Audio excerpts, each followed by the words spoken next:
Hello everyone, thank you for joining us. Today we have Pamela Hayes talking to you about working with art therapy for sexual abuse treatment.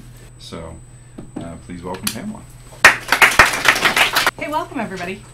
Thanks for coming. All right, so you got the whole spiel about who I am, and I do have a couple of DVDs, a couple of books out there you can take a look at, and a few other things I'll mention at the end of the day. But we have a very short time. I'm used to giving 6-hour lectures, so an hour and a half seems like nothing. All right, art therapy for sexual abuse and sexual survivors. How many people are working with this population? Okay, so everybody is. So I'm not going to spend a lot of time talking about how people are traumatized and all that, because I figure you guys know all that and what their responses are. I'm going to really focus on art therapy and how to use it and show you some case studies. And I want you to walk out of here today with concrete interventions that you can actually use, because when you're in the field for a long time, you don't need theory. Right? You need concrete intervention. So that's what we're going to take a look at. So we have a couple of art therapists here in the room, right? Hey, so welcome, welcome. And so I'm just going to go over a little bit for those of you who aren't specifically trained as art therapists. I want to go over what the fundamentals of art therapy are really quickly, because so often people are like, "Oh, that's interesting, huh? What is that?" Right? Is that the response you get? It's like, "Oh. What is that?" So let's just take a quick look at that. Obviously, art can be a form of relaxation in and of itself.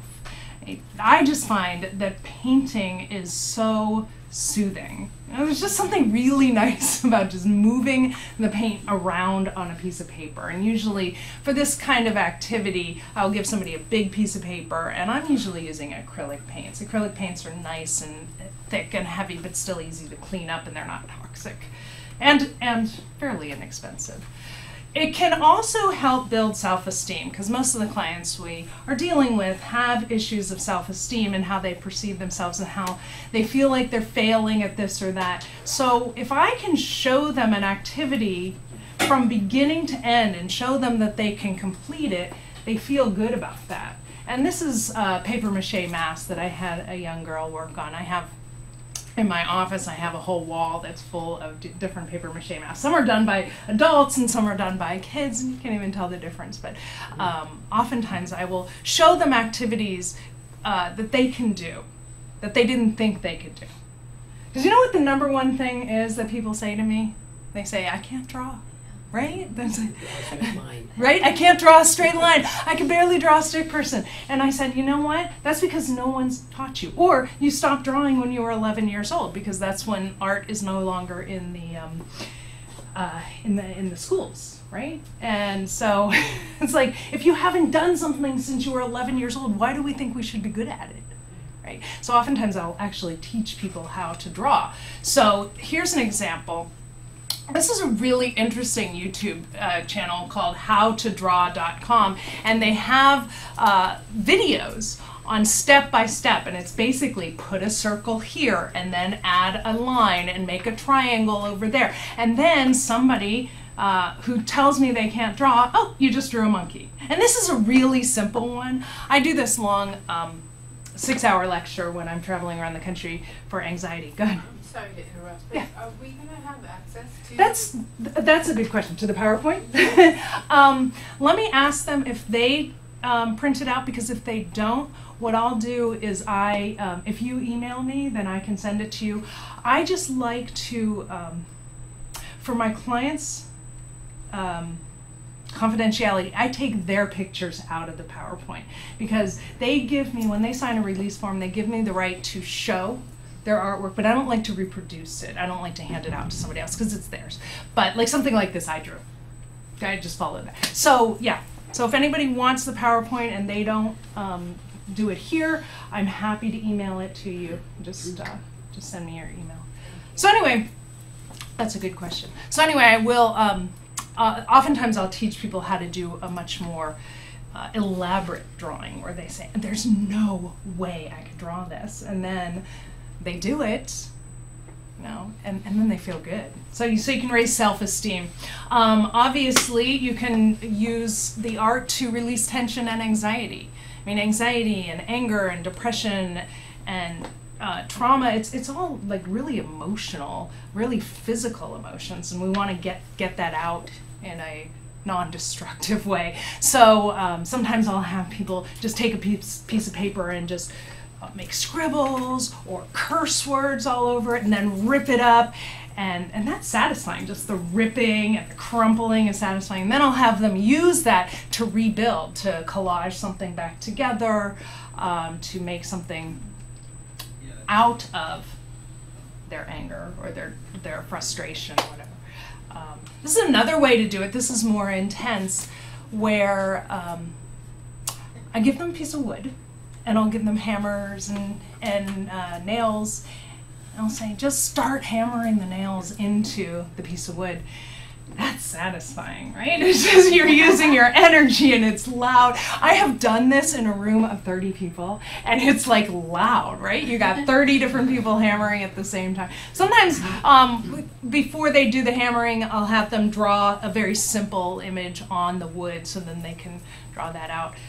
Because what I'll do with this is take it to the next step, where I'll have them string rubber bands back and forth, and then it looks really cool. And then they're like, oh, this looks cool, and I have never done something like that. So again, you've raised their self-esteem, and you've got them to engage in something completely different. So their, new neurotransmitters are firing, and they're all excited about that.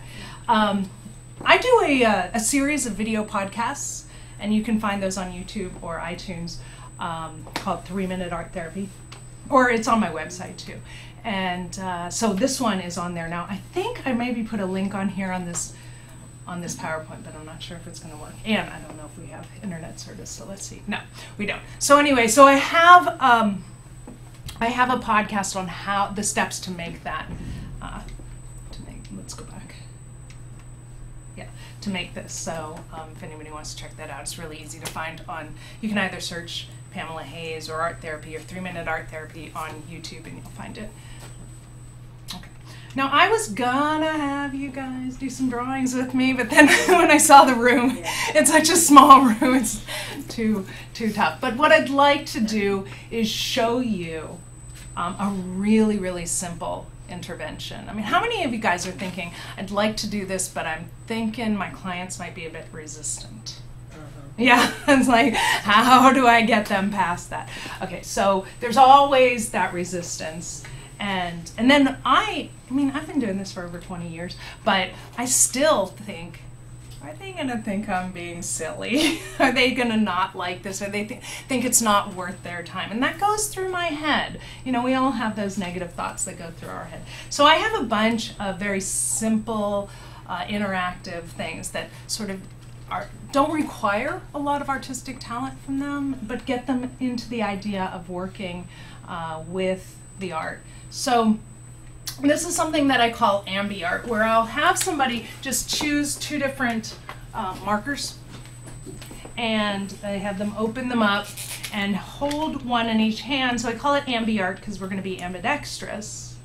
And usually what I do is I'll have a big piece of paper, either a big pad or something taped to the wall, and I will draw. What I do is I draw with both hands. So I might make a circle, and then they copy me on their piece of paper, and they make a circle. So we're being ambidextrous, we're using both hands, and people are actually surprised that their non-dominant hand can work better than they think it's going to. I tell them they have to use their peripheral vision, and they have to move both hands at the same time, and actually faster. You guys, try this right now. Just move your hand like that. And what I tell them is, if you do this faster than you think you should, then your brain, that negative voice in your head that says this is going to be bad, doesn't have time to, like, you beat it, I call that my opponent. It's always telling me that I can't or shouldn't, or somebody else is doing it better, right? We all have that. So here's a couple examples. So I'll do like a little insect, and they'll copy that, or sometimes they make this little flying pig. But you'll see it's all balanced. And the nice thing about that is we're using both hemispheres of the brain. So not only are you getting them to use their energy to get it out, but you're also stimulating both sides of the brain at the same time, which is really, really healthy. So this ambidextrous art was, it has, did I skip a slide here? Hold on a second. Yeah, it was developed by Raymond Lane in the late 90s. He was actually working with people who had brain trauma, and what he found is that if he could stimulate both sides of the brain, he would get them to be able to build up the strength on the one side of the brain that was still healthy to compensate for the other hemisphere. So that was really interesting. But most of us aren't working with brain injury clients. But I do think that it has a lot of really, really good benefits, both health benefits and benefits for drawing. Drawing benefits, oftentimes when people are drawing and they're really strongly dominant on one side, their drawings will be tilted or bigger on one side than the other. So that kind of eliminates that. It helps to improve people drawing in proportion, and teaches about symmetry. And I always talk about symmetry and balance with my clients. You know, I do a lot of work with eating disorders, so we talk about balance. Yes, you can have some ice cream, but let's go out for a walk, you know, or let's walk to Ben & Jerry's to have some ice cream. You know, just having that balance in your life. And then the health benefits, the hand-eye coordination, you're really working on that. Exercising both hemispheres of the brain, we talked about that, and then producing this exhilaration because you're doing something that you haven't done it that way before, so you're actually releasing endorphins, which is great. Feels good, right? Okay, so now let's talk about how this relates to sexual trauma. Okay, so a lot of you are working with this. What I found is that people who are who have had sexual abuse in their history are much more susceptible to a lot of things, you know, like post-traumatic stress, depression, suicide attempts, and self-harm. We see this a lot. We see people who are cutters. You know, does anybody work with cutters? Yeah. You know, one of the really interesting things I've been doing recently with cutters is I will have them start off with a red Sharpie marker, and I'll teach them to draw these really intricate things on their arms or their legs or wherever they cut. And I've had parents be like, now she has drawings all over her legs. I'm like, isn't that better? I would rather her have drawings on her legs than cuts. Right? So we move from, we start off with a red marker, then we move to a black marker, then we move from the drawing on the body to drawing on paper. So it's a, you know, it's a process, but you still have that sensation, which is really interesting. I'll show you some of the drawings that I have them do. So self-harm, definitely more susceptible to alcohol and drug abuse to sort of numb that pain, and eating disorders. We see a lot of people who are, will put on a lot of weight to protect their bodies or to make themselves not attractive or not what they think is attractive to other people. All right, so this is interesting, and you guys probably see this, that the outcomes really vary on how resilient somebody is to the sexual trauma. And the one thing that is really I apologize for this being kind of off, because it's gone from Keynote to PowerPoint, so it's some of the ratios are off. But anyway, the one thing that really makes a difference in their resilience is how soon after the trauma they disclose. Have you guys found that? That if they disclose in less than a month after the trauma and get support for that, they are much more resilient than living with that secret for a really long time. And then obviously, once they do disclose, the reaction from their family and their community and their support system is a huge factor in their resilience and either maintaining that victim stance or moving into a survivor mode. right? So when you have a family who's very understanding and wants to get you help and is angry that it happened and all that, as opposed to taking the perpetrator's side. I'm sure you guys have worked with that too, where you have parents who choose the perpetrator over the child. We've had that a lot. So the type of support, like, are they getting into therapy? Are they getting medical attention for whatever they need? And everybody has a different level of resilience. You know, some people are just more resilient. You can see that in siblings. Like, you might have one sibling who's just really fragile and one who's just really strong, and that's just how our personalities are when we come out of the womb sometimes. But what I have found, and I've seen in the literature also, is it is not related to the type of trauma.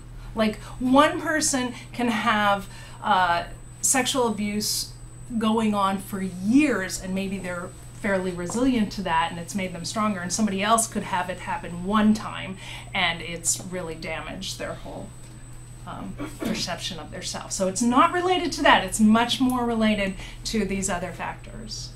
Have you guys seen that? Yeah. Yes. Yeah. Okay, and then how it affects our daily lives, how it affects, we see it affect our daily lives, self-esteem, as well as sexual identities and feelings of shame about sex, right? So how does it affect our daily lives? Well, it affects oftentimes people's relationship with food, because we talked about how sometimes people will put on extra weight to protect themselves, but also food as a comfort, right? I find that people with sexual trauma will have many more fears and phobias just in life. I have a client right now who, I've been seeing her for about 4 years. She tells me I'm never allowed to leave. That she has a lot of sexual trauma in her life, and she has some fears that we would just think were, I mean, how could she get through life? Like, she doesn't like going outside. Like, if she's going from here to Target, that's fine, because that's a destination, whatever. But for her to walk, go for a walk without a destination outside is terrifying. And she and I have been working for the last 3 or 4 months. First, I got her to the end of her driveway. Then I got her to walk to the next house. She told me this week that she walked to the end of the block and back. And that's amazing, right? So a lot of fears, a lot of feeling vulnerable in different situations, not feeling powerful or empowered. Body image issues, obviously, are going to affect our daily lives. And relationships. I want to toss that out to you guys. How do you see sexual trauma affecting people's relationships? Yeah, go ahead. Ability to be vulnerable and intimacy issues. Yes. So the ability to be vulnerable and sort of putting yourself out there and maybe being rejected, or maybe even having pleasure and then accepting that, right? Yeah. You know, trust issues. Oh gosh, for sure. Trust. Yeah. Yeah. Go ahead. Yeah, it sort of becomes, the trauma becomes part of their sexual template, their arousal template, and they start acting out later, and that shame sort of becomes enmeshed. It really does. Yeah. And then there's this crossover between pain and pleasure too, and confusion, because my body responded to the sexual abuse in a way of pleasure, but I emotionally didn't like it. So there's that confusion and trust and vulnerability and shame and all of that. It also obviously affects self-esteem, right? Self-esteem as feeling like a victim, and not just feeling like a sexual abuse victim, but feeling like a victim in everything. My job, you know, my boss takes advantage of me, or my mom is always making me do this, or, you know, just I hate everybody, that kind of thing. Insecurity, I find that a lot of people will become people pleasers. Like, I really want you to like me, and I need to do things so that you don't get angry with me. And they can become clingy and dependent. Or you can see the other end of the spectrum, because I see people who get, it's very polarizing. So you either get very clingy and dependent and become like codependent, or you get people who just will not connect with anybody, right? Just won't have that vulnerability, like you said. And then finally, how it affects people's sexual identity. So many, like you just said, so much shame about it. I had a kid, this is years ago, who her parents called her vagina her shame. Right? Like, parents come up with some really interesting names for our private parts, but that, every time I think about that, turns my stomach, Keeping secrets are so hard to hold on to, and they're just like so hard to keep that, carry that with us all the time. The confusion, like I mentioned, the confusion of why did my body respond to that, but I know it's not right, and maybe, I've seen this a lot with boys who've been sexually abused. Well, maybe I'm gay because I got an erection, so I must be gay because I got an erection. Well, maybe he is and maybe he's not, but that doesn't have anything to do with the sexual trauma, really. And pain and pleasure being crossed over. Now, a lot of people, I think, wrongly assume that most of the people who are sex workers or in the porn industry have obviously been sexually abused. And that is not, there's not necessarily a link between those two things. Some people have, but also some people who are in IT have been sexually abused. I'm not going to say everybody who becomes, a computer programmer is sexually abused, because a couple of people have been, so. I think that's a dangerous cycle or assumption to make. All right, so again, like I said, I'm not going to spend a lot of time doing that because we want to get back to the art.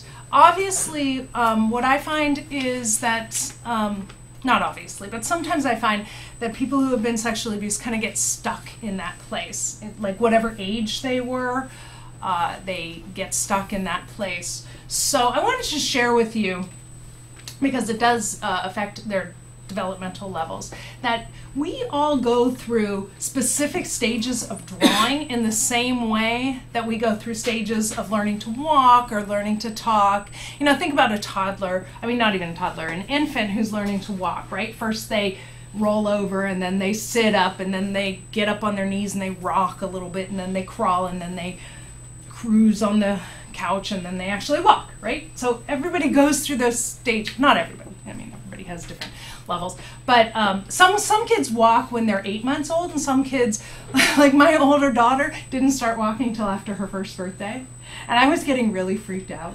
She's now 20.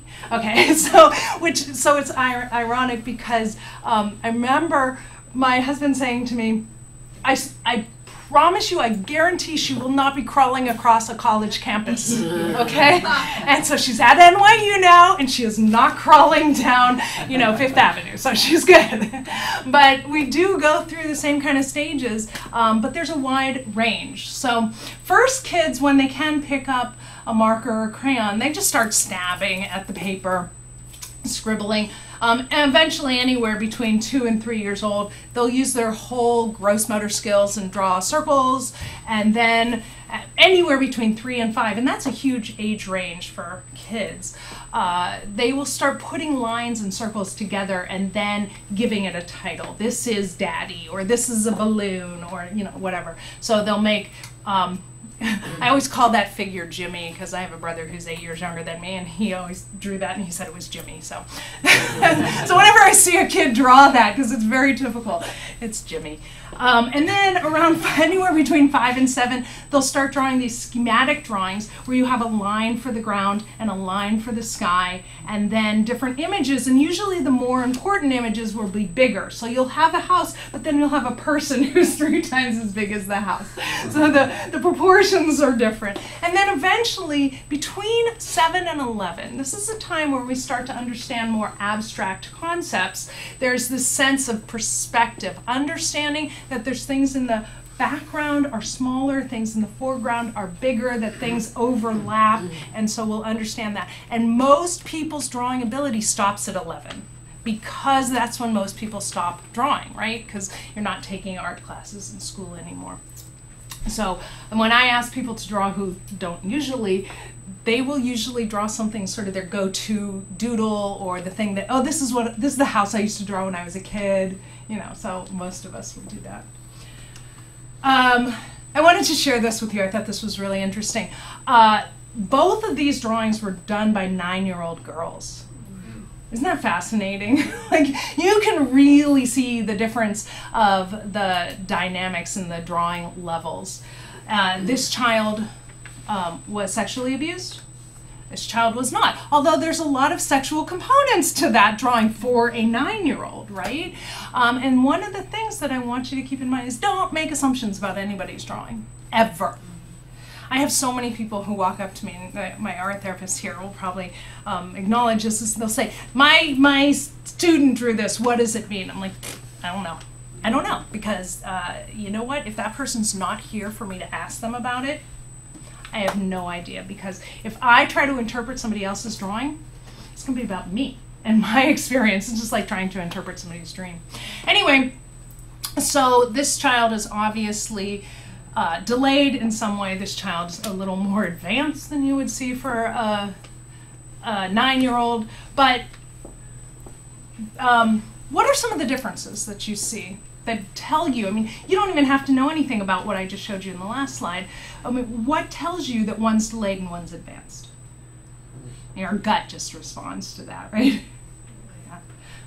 Go ahead. I'm not going to answer. Okay. The art therapist will not answer.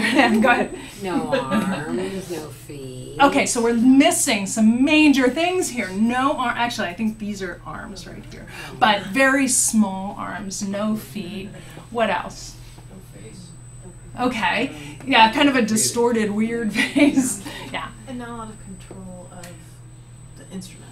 Right, right. So her fine motor skills aren't developed in the way that most 9-year-olds who can, you know, write by this point are doing. And you would know that too if you were sitting there watching her draw, because that's what I do. I'll sit and watch them draw. And so was she holding the drawing like this, and was it shaky, or you know, what is her relationship to the material? But you can see that some of her fine motor skills, because it's shaky and heavy lines.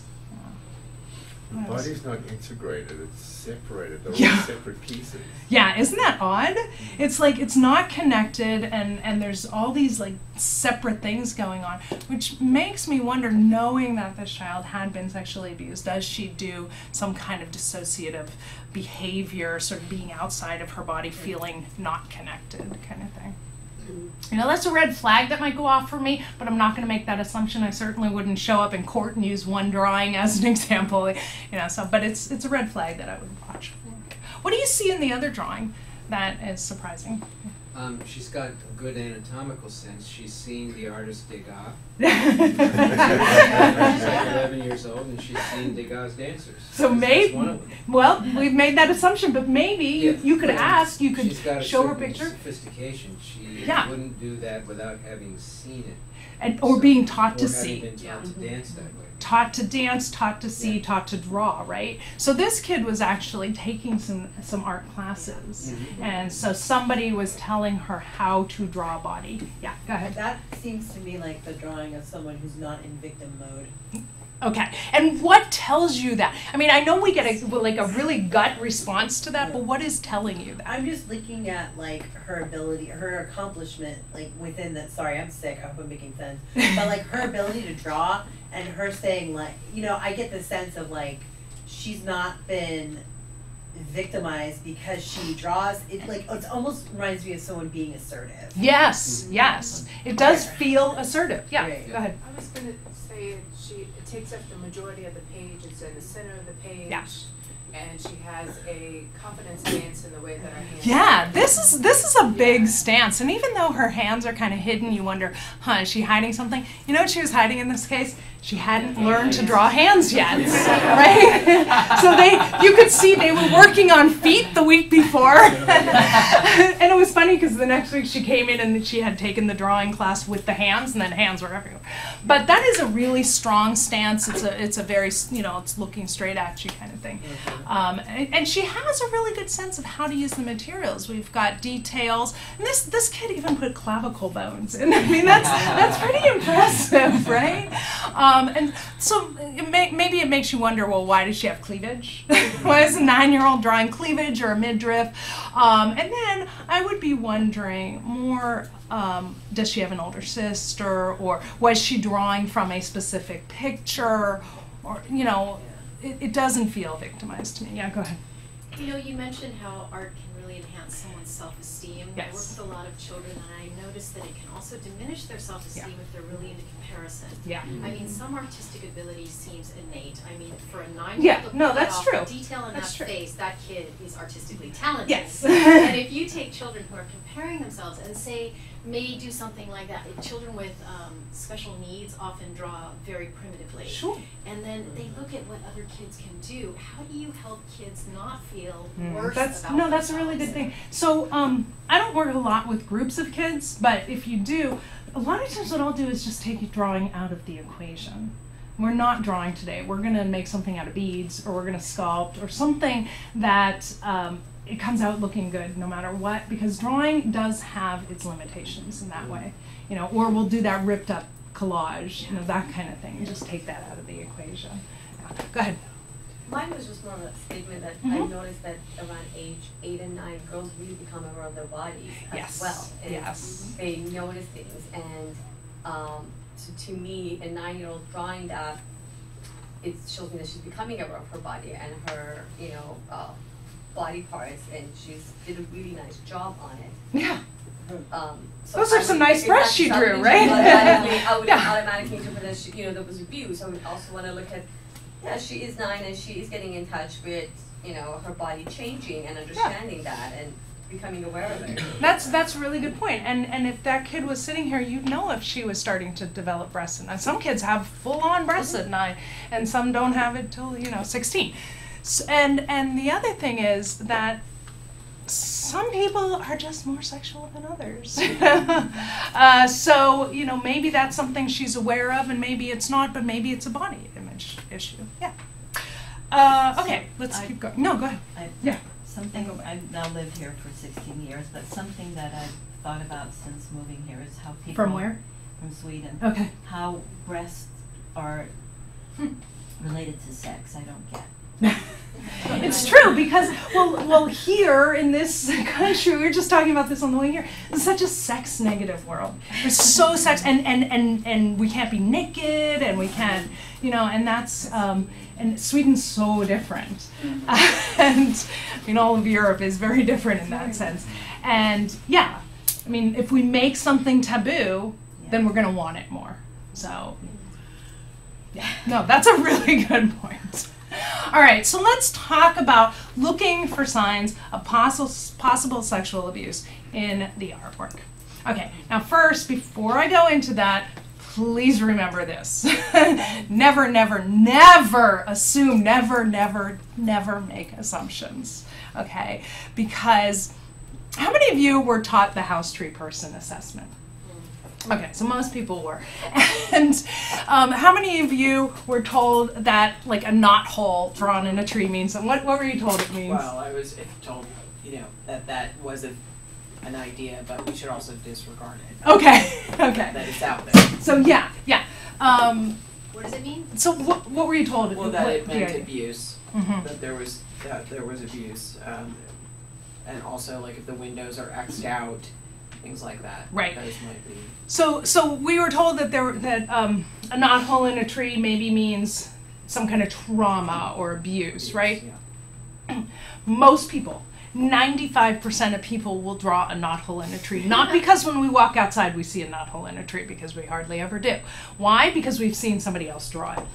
And think like a kid. If a kid were to draw, or anybody, draw a tree, ask them to draw a tree, and then they put a knot hole in it, and you said, tell me about this knot hole, what would most people say?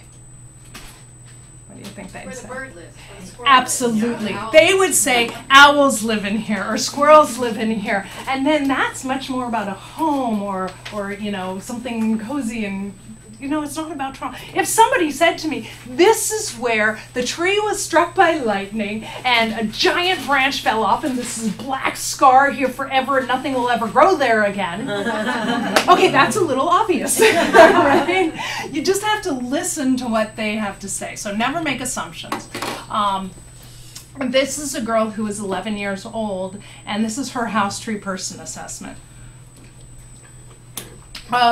It's called house tree person, but I have them draw the tree first, then the house, then the person, because I think the tree is easier, it's less threatening. So in her tree, now this is a child who has been sexually abused, and I'll let you know that, but in her tree, there's a couple of things that stand out for me, and she doesn't have a knot hole. But one is that the tree has this split in it, right? It almost looks like legs, right? Yeah, it almost looks like legs, and so that kind of why are we kind of subconsciously referencing legs or that triangular shape at the bottom, which can be a very vaginal shape? Those kind of things I'm wondering about. Again, I'm not making an assumption. I might ask her, but I like to see a series of drawings. Also, it looks like a letter X too, right? And a lot of times you'll see people X things out or like, I'm going to protect myself, that kind of thing. Her house, we talked about windows being X'd out, or the roof. Look how the roof is hatched like that. In some of those house tree person assessment evaluations, which I disregard, but they'll say a thatched roof like that can mean that there's trauma or that they're hiding something because the roof can represent the mind and the bottom of the house can represent the body. I don't necessarily think that's true. But I will ask questions. So you know what, you guys, if you go to my website, I have a lot of really cool things for free on my website. And one of the things is a list of questions that you would ask about a tree, like 15 questions that you would ask, like where does the tree live and who takes care of the tree and is the tree healthy or sick and what does the tree need and what does the tree provide, and it has all that kind of stuff. And I would go through the same thing with a house, like who lives in the house, who comes to the house, who doesn't come to the house, what's your favorite room, what's your least favorite room, what happens in this room, what happens in the other rooms. I thought the interesting thing about this house was the number of windows. She has 7 windows, and there were actually 7 people in her family. We see that kind of thing come up a lot. There's also 5 bushes and 2 trees. Again, we have 7. And then there's actually 7 little squiggles of grass on the ground too. So a lot of times those repetitive things we'll see is makes some kind of reference to their life. But let's take a look at the person. I think there's a lot of images in here that stand out for me as sexual abuse indicators, not determinants, but indicators. One is that weird pattern on the pants. Now, if she had come in wearing pattern pants, or I was, and she was drawing that, because a lot of times if you're working with a kid, then they're gonna copy you or whatever they see in the room. But that kind of like, it's interesting that she used red and that she has these weird circles on the pants. So my eye is really drawn towards the bottom half of the body. I'm wondering why. Sometimes we'll see people who draw really heavy belts or a heavy zipper area, and so your eye is really drawn towards that because they're so hyper-focused on that part of the body. The nose kind of looks phallic, right? There's some interesting things once I started a conversation with her. Is this a real person or a made-up person? She said it's just a made-up girl. How old is this person? And usually people will draw somebody about their own age and their own sex. And sometimes if they don't, then you know there might be some sexual confusion or questioning, but not always. Again, take everything with a grain of salt. But, you know, I want to know what's in her hand. I don't make any assumptions. What's in her hand? What is she holding? Oh, she's holding a rose, she tells me. And what's she doing with the rose? Is she showing it to someone? Is she giving it to someone? Is she receiving it? Maybe her perpetrator gives her gifts.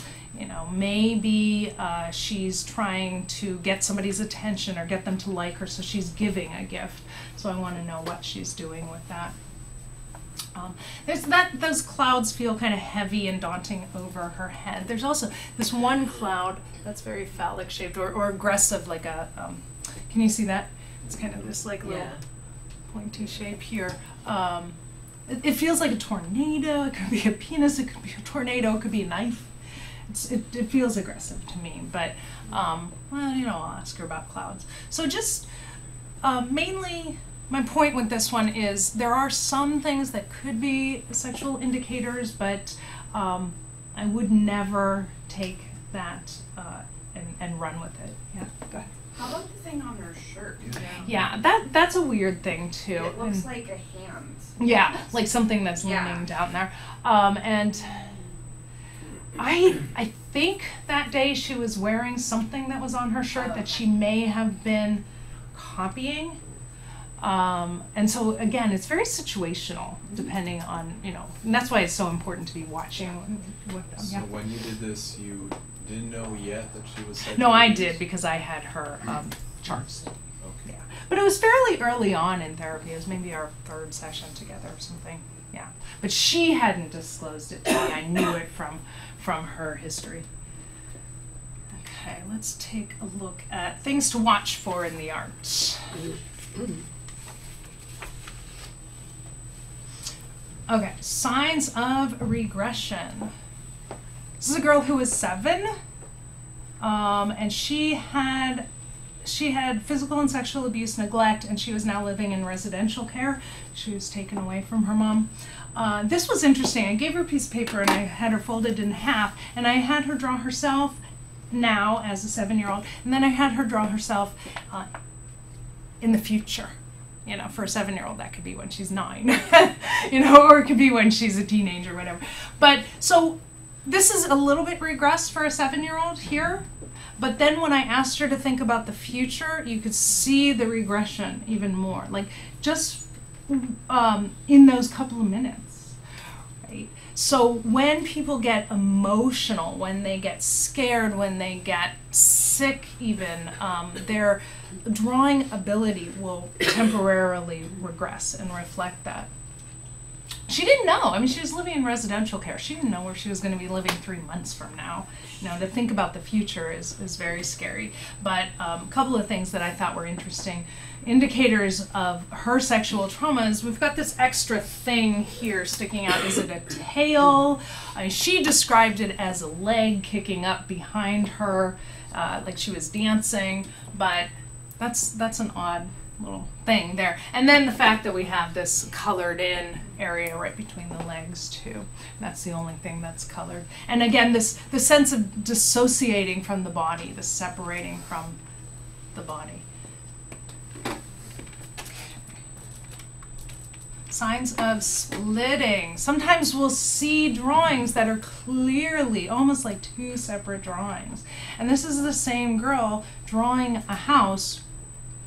And this was interesting because I asked her if it was a real house or a made-up house, and she said, well, this is the residential house I live in. And she described this part as the garage, and this part is the main house. It was a big Victorian house when I lived back on the East Coast. And then this was, no, I'm sorry, this was the porch, this was the main house, and that was the garage. And I said to her, you know, when you were drawing this, because sometimes I'll just play stupid, I'll be like, when you were drawing this, it looked like you were drawing like 3 different houses that were just connected together. And she's like, no, it's just one big house. And I said, I know you've lived in a lot of different houses. You know, you've moved around a lot with mom, and then you lived in foster care, now you're here at the residential home. And, you know, if those were 3 different houses that you have lived in at some point in your life, what would they be? So I kind of sometimes make a game out of it. And she said, well, I don't know.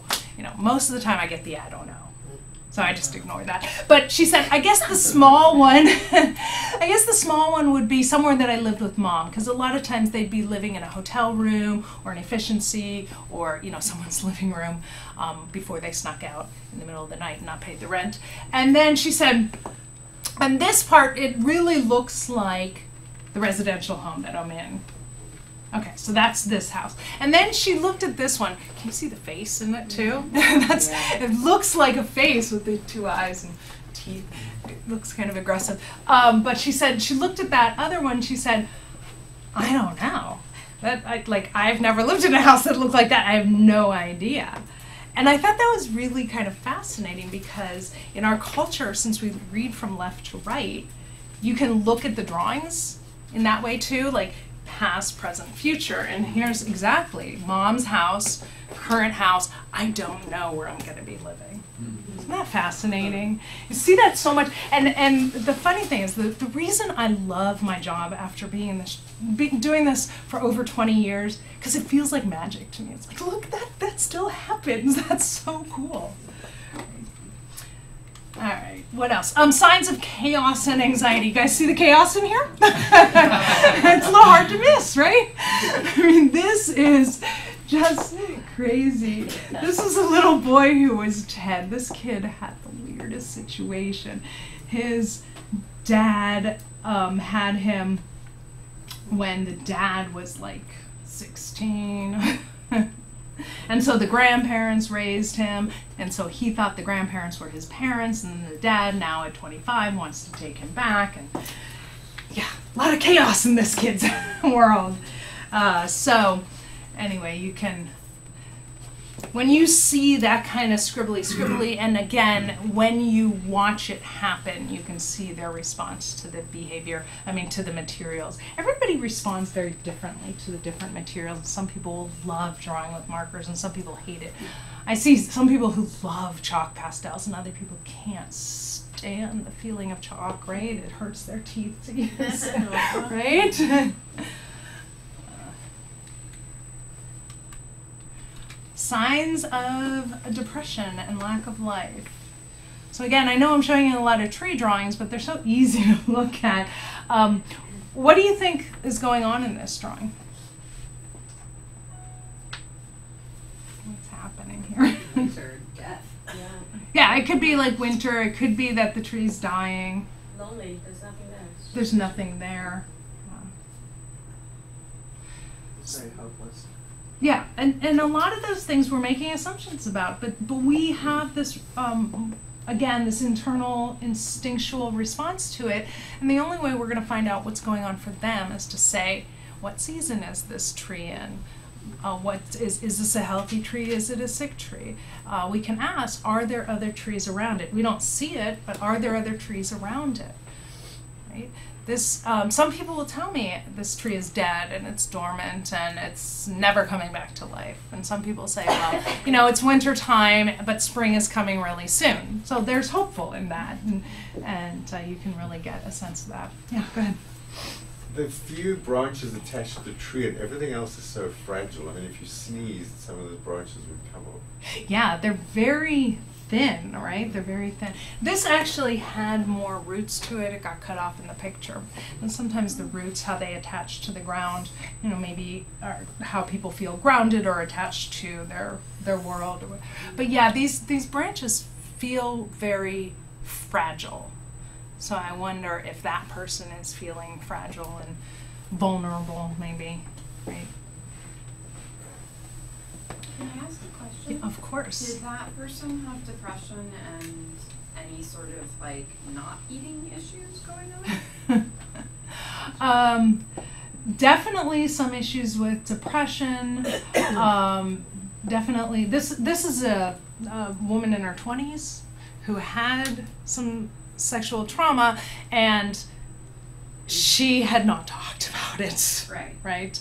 And so it was coming out as depression. What makes you think about eating disorders, though? The fragileness of it, and the tree looks like very malnourished. Yeah.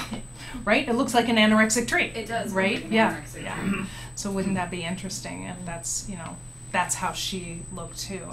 And a lot of times the those. And we'll see that. We'll see, oh, you look like your tree, or you're wearing the same colors as your drawing today. It happens all the time. Yeah, go ahead. Yeah, I was also going to say that the bottom branch looks isolated from the rest. Like so this one here, yeah. Loneliness inside of loneliness. And also there's a Y pattern or V pattern that keeps being repeated in the branches. Right, right. I don't know if I would put much weight to the V pattern in that case, because that's a very typical way of drawing a tree. I guess it would really depend more on how she drew it. Yeah, yeah. I don't know what time we're supposed to stop. At 1. Okay, we're good. Okay, so the signs of a false or pseudo self. So this is a child who is, how old was she? I think she was 12. And so she's drawing an inside me and an outside me. This is a very simple way to do this. You can do this more elaborate. I've done this with paper mache masks. I've done this with designing shoe boxes where you design the outside and the inside and all that. So with this one, she talked about how she presents this happy, smiley, perfect little girl face, and then on the inside she feels, we're seeing it again, very disconnected, all these sort of random sort of floating shapes that don't come together in any clear or understandable way, right? So we'll see that a lot, what we present to the world and what we're feeling inside. So the client that I referenced before, a woman that I work with, we'll call her Regina. Regina is the one who is scared to go outside, scared to walk down her block. She said to me the other day, because we were talking about how great her progress has been, and she's like, "Do you remember when I first came in?" And she also has multiple personalities. She's like, "Remember when I tried to hide that from you, and you knew, and I thought I was doing such a good job of hiding that." You know, a lot of times when we think we're putting on a good mask, people see it. I mean, you can look at people and understand when people are walking around feeling damaged. You know, you can. There's been a couple of times, I do a lot of traveling, so there's been a couple of times where I've sat down next to someone and I could just feel their anger. Like, I don't want to sit next to this person on the airplane because it's making me uncomfortable. They have so much anger. You know, and people think that they are really hiding stuff, but we're not. Yeah, right? Signs of lack of support and relapse. How many of you are working with addictions? Oh, there you go. You guys check out my book that's in the other room. I've taken the 12 steps and made an art intervention for each of the 12 steps. So this is one of my favorite directives, is draw a bridge. How many people have used drawbridge before? I love this. The bridge obviously has metaphors of transition and connecting one thing to another, but it also talks about your support system. What's holding the bridge up? How sturdy is it? How safe do you feel moving across that bridge? And this was a woman that had a gambling addiction, but also had a history of sexual abuse. So this was a woman in her 30s. And this was so interesting. She was married to a guy who had a coke addiction, and they had an understanding. He could spend as much on coke as she spent on online poker. So, that's really great. But she hadn't been gambling for a while, and but she had just recently gone out and got a secret job, so she was stashing money away. And you know, people relapse a long time before they take that drink or use. Anyway, so again, because we can often read our drawings from left to right, it feels like if somebody's going from left to right, it feels like they're going forward, correct? In this case, she indicated that she's going backwards. I don't make that assumption. It feels that way to me, but I said, do you feel like you're going forward or do you feel like you're coming back? And she said, I'm going back towards here, which really felt like she was getting ready to relapse. notice that the bridge started getting stronger over there. She started to color it in, and then she stopped. Like, she started to do the work of her becoming healthy in sobriety. There's nothing really holding this bridge up, right? There's no pillars. It doesn't really attach to anything. It looks maybe like it goes into the water, but not really there. Yeah, go ahead. Can you tell me what instructions you give? Yeah, what I say is, I'd like you to draw a bridge. It can be a real bridge or a made-up bridge. It can be going from any one place to any other place. And so as they're drawing that, and sometimes I'll say it could be a bridge you've seen, you drive over, you walk over. It could be something you've seen in a picture or a movie, or it can be completely made up. Do you tell them to put themselves? Yeah, eventually. So I let them work, and while they're still working, I said, about 2/3 of the way through, I say, now I'd like you to tell me where in this picture you are. Now notice, I'm very careful about the words I say. I don't say put yourself on the bridge. I say put yourself somewhere in this picture. And I tell them if they don't want to draw a person, because people get intimidated by that, I'll say just put a little dot of where in this picture you would be. And then I ask them, if you're moving, what direction would you be moving in? Left, right, up, down, diagonally? So I always give all the options, right? Are you moving or are you not moving? Are you moving up? Are you moving down? That kind of thing. So those are my directives. And so this was interesting because we talked about her support system, and she said she doesn't really feel like she has anything holding her up. I asked her how if she could picture herself on that bridge, does she feel safe on it? She said no, she doesn't feel safe. There's no railings. She could just slide off the bridge. She said it looks like it would be a bridge for cars, but I'm walking, so that feels dangerous to her. Most people put water in their bridge picture, and I'll usually say, tell me what the water's like. Is it flowing smoothly or choppy, or what would happen if you were in the water? Sometimes people put stuff in the water, like fish or sharks, things like that.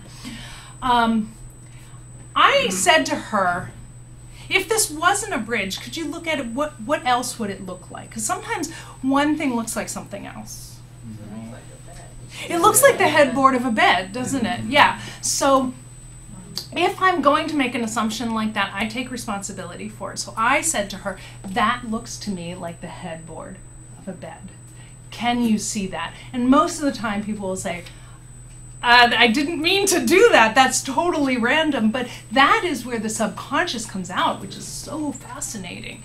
And so then we started talking about the bed and what happens in the bed and what are the good things that happen in the bed and not good things. And we talked about her sexual abuse. And then we talked about the fact that she and her husband aren't having sex right now.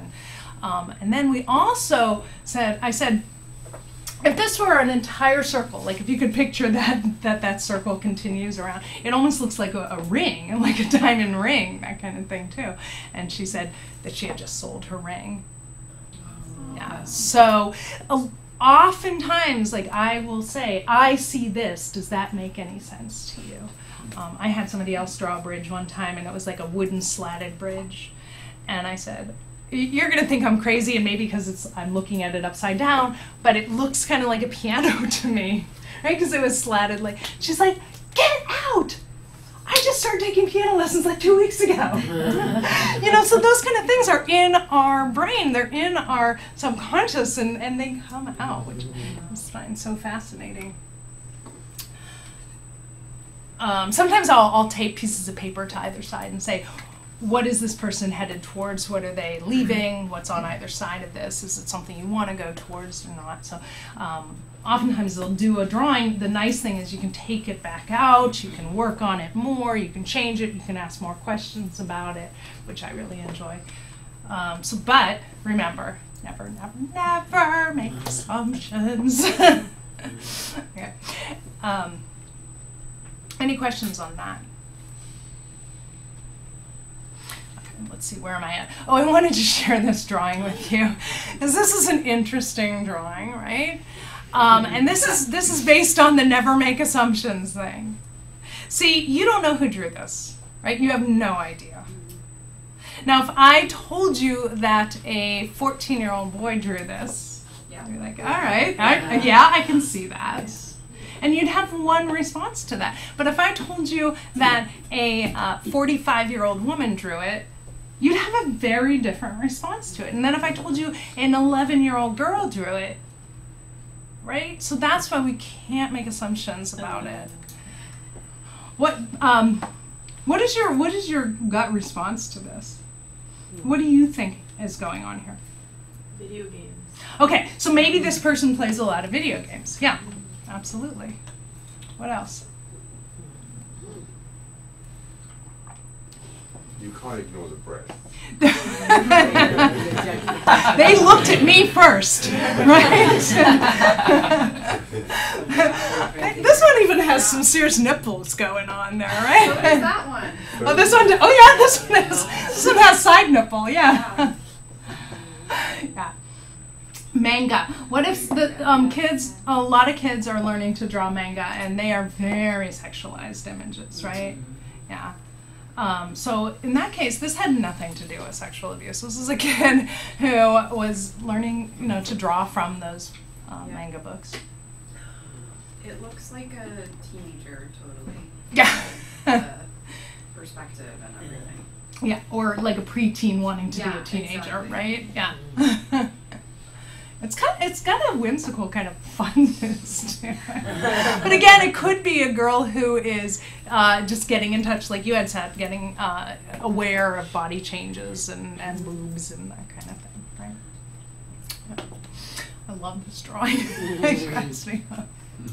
Okay, so how do we foster the healing? We've talked about how we look for the images in the artwork, but how do we foster the feeling? A lot of times we just want them to express the artwork. Now, I get this question a lot. If I have my client draw or paint or sculpt their traumatic event, am I going to re-traumatize them? Right? You get that question a lot. I have a podcast specifically on that question, but you don't have to watch it because I'm going to answer it for you anyway, which is no, you will not re-traumatize them because two things are happening at the same time. Let's say I had a client who was in a severe car accident, and once I got to know him and developed a trusting relationship, and then I eventually asked him to draw or paint his car accident, yes, it's going to bring up those feelings again, but at the same time, he's also painting, which is intrinsically soothing, right? So now what he's done is he is connecting the memory of that experience, of that trauma, with the experience of painting. And the more you do it, the more you connect, and the more you change the emotional response to that memory, right? Yeah, go ahead.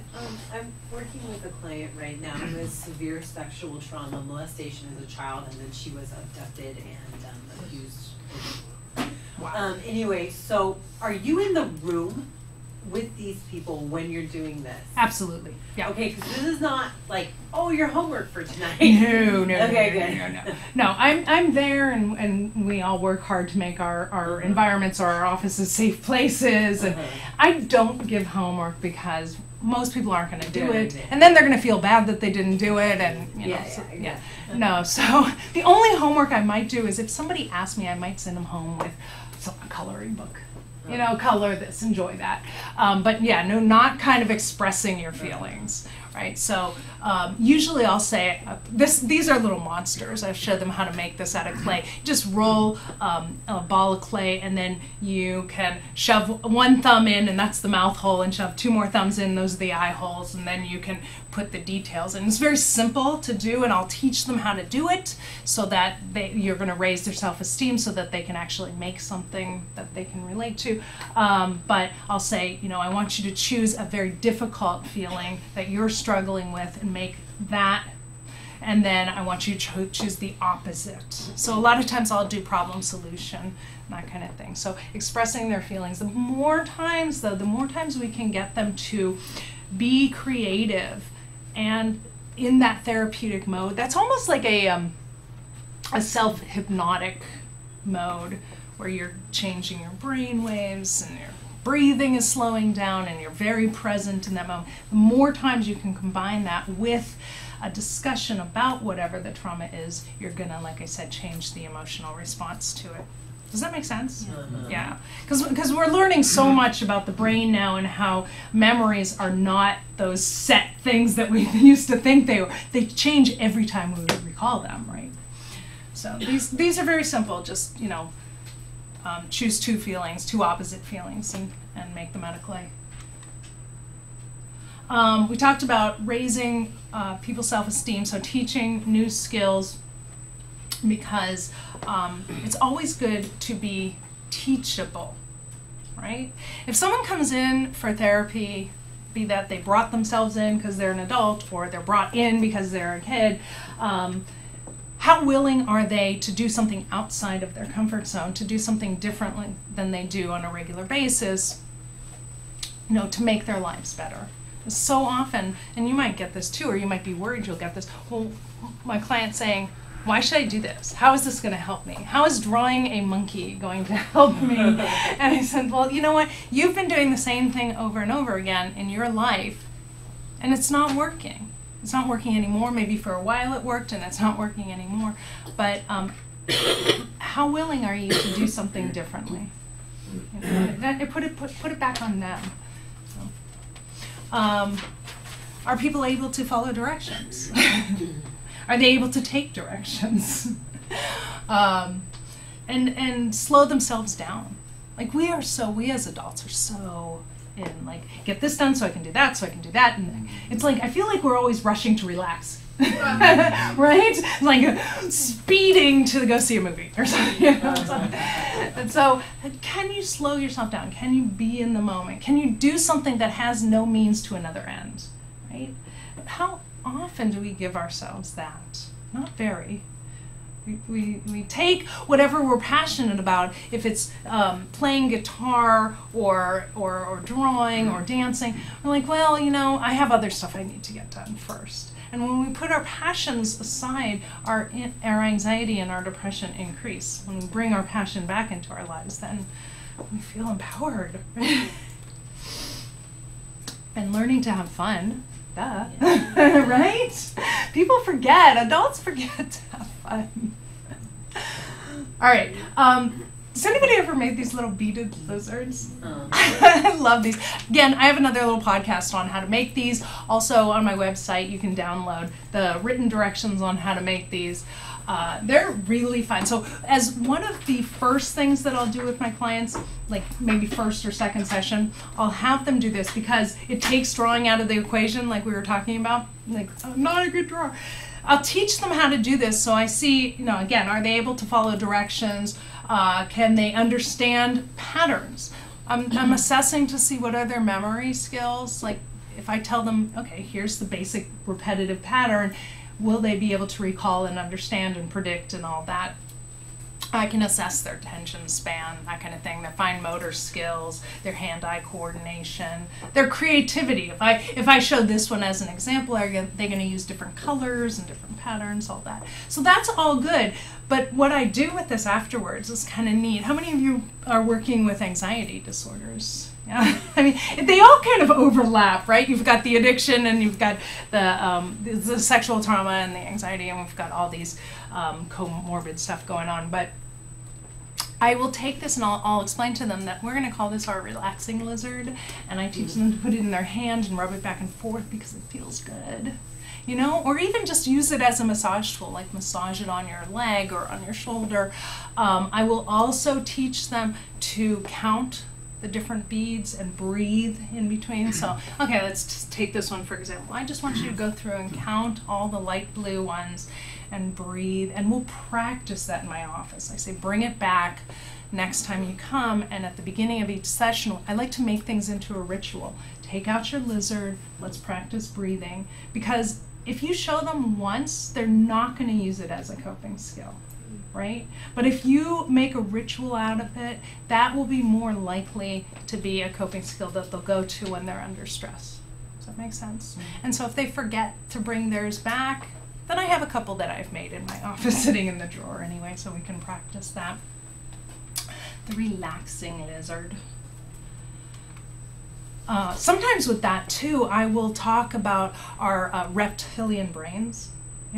lizards, reptilian brains, the need for food and survival and sex, right, as part of being an animal, part of being alive. So it depends on what level of cognitive skills you're dealing with. How do we soothe ourselves? This bothers me because the font is different than every other slide. Probably no one else recognized that, but it bothered me. Okay. Relaxation. So these are little clay pinch pots. I know this is a bad picture here, but basically sometimes I'll just give them a lump of clay and I'll just show them how to use their thumbs just to pinch little pots out of this. And there's something really neat about working with clay, and you can get real clay or you can use Play-Doh, it doesn't matter. But it's nice because it fits in your hand. And so it becomes very intimate in that way, and also then it takes on your body temperature as you work with it. Play-Doh, if you use Play-Doh, it has that such a specific smell, right? And it just smells like childhood. Crayons are the same way. Right? I hate the smell of crayons. It's like a weird smell, but some people love that smell. Or the smelly markers, right? Yes. Right, the scented markers. But anyway, I'm teaching people to get lost in the process. And when they're doing something like this, like just working with clay where I don't give an instruction, I said just take the clay, play with it, make something, maybe if they get stuck, I'll show them, here, roll it into a ball, make it into a snake, make it into a little pot, but without a end in mind. They're not making a dinosaur or something like that. That just enjoying the process and being in that moment. Thank you.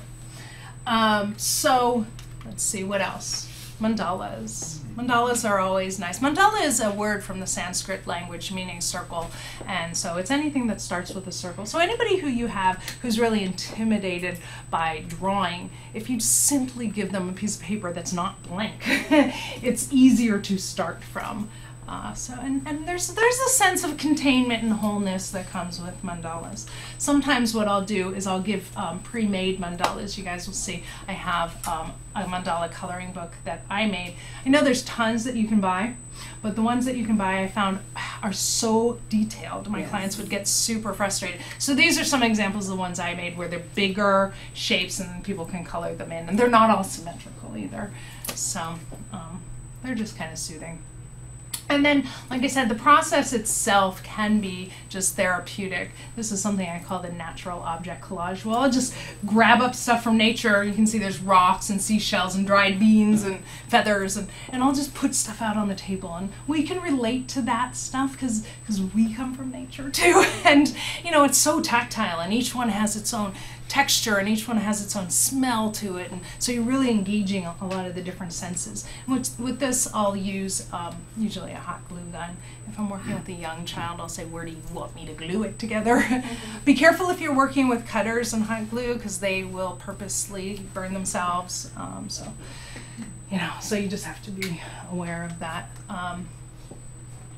This is something where I'll just tell them just paint stripes. Soothing. And you know what's nice about this, where I specifically say horizontal stripes. Just paint horizontal stripes because you're doing that bilateral brain connection again. And if any of you are familiar or trained in EMDR, you're getting the eyes to move back and forth. And then in this case, I'm going to use just the cool soothing colors, green and blue and purple. Has anybody seen Zentangles? Okay. If you haven't seen these, they're so cool. Go on zentangle.com. And these are the kind of things that I might teach my cutters to draw on their hands, or like henna designs, right? So they're really intricate and they have to stay very focused, and it's super cool. And everybody can do it because it's just a repetitive pattern in different shapes. It's actually pretty simple. Here's another example of that. Okay. And then why is it so effective? Because it provides another language, right? We're so good at censoring ourselves verbally that this provides another language where you don't have those blocks set up. You can project your feelings onto the piece of paper, right? You can say, this tree is angry, as opposed to taking responsibility for yourself.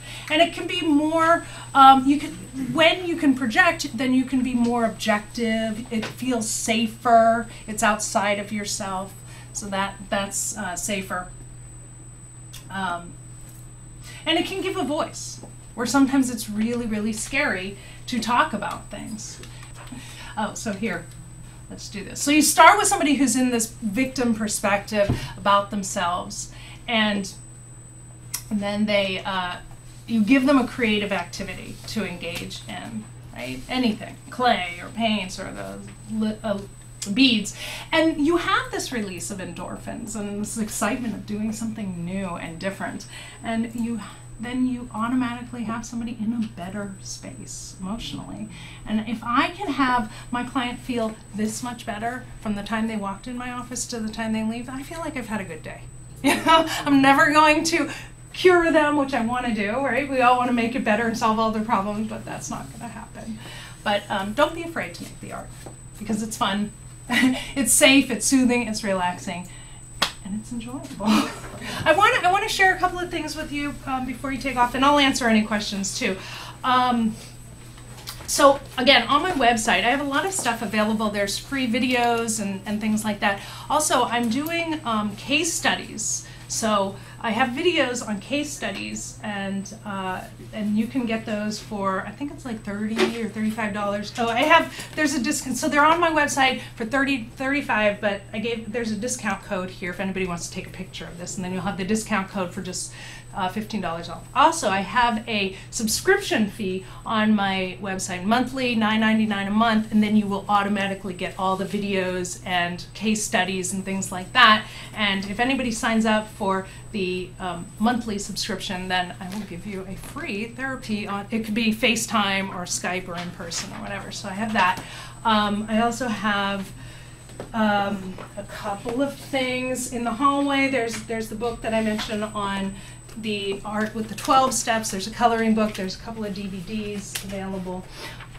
And since I do work for cross-country education, anybody ever go to their seminars? They do, CEU seminars. I have a webinar coming up on addictions. Well, not till June, but you can see where I am. Any of that. Can I take any questions? Yeah, go ahead. I actually have a quick question. Well, I'm not sure. Currently, I'm seeing a client in her early 20s. She experienced sexual abuse, but one of the things we're completely stuck on is she just briefly mentions it, but she really has a hard time going there and discussing it. Mm-hmm. So she'll come to the session with a bunch, everything that went on for that day. There's a lot of distractive stuff. Yes. Yeah. But yeah. there are also stuff like, for example, her sexual life is not going well, intimacy issues and all that, and I know where it's all coming from. Yeah. But she's extremely resistant in actually going there. Talking about it. The only breakthrough we had, and I've been seeing her for a year now, was she mentioned that she was at coffee with her sister, and her sister just, because she was also abused, reflected at it, and that just brought a lot of memory back to her. Sure, yeah. And she was able to discuss it as to how it happened a little, and if she stopped. Right. So, and I know a lot of us where she's stuck is surrounding this trauma. So what is your best, I guess I feel like the talk, she's being resistant and not wanting to incorporate art. So I think what I would do is I would start big and go, narrow. So start with, what is something that has been bothering you lately? Okay, and maybe it's frustration, maybe that eventually relates to the trauma, or maybe it's a feeling of victimization, maybe it's a feeling of being out of control. But choose something that she is experiencing now, today, And I would maybe just have her make a collage out of that or a painting, and oftentimes I'll say, just paint using shapes and lines and colors and express that. You know, you don't have to tell me what it is that's frustrating you, but I just want to know what that feeling is like. And for her to sit there for whatever it takes, 10 minutes, 20 minutes, to do the drawing, she has to be thinking about it and sitting in that experience and then tolerating that experience. And then maybe, because again it's out here, it's not her talking about it in here, then she can look at it a little further. And if you would want to do some consultation, I'm happy to, you know, more specifically with that client. Yeah, absolutely. Well, thank you for coming today. Thank you.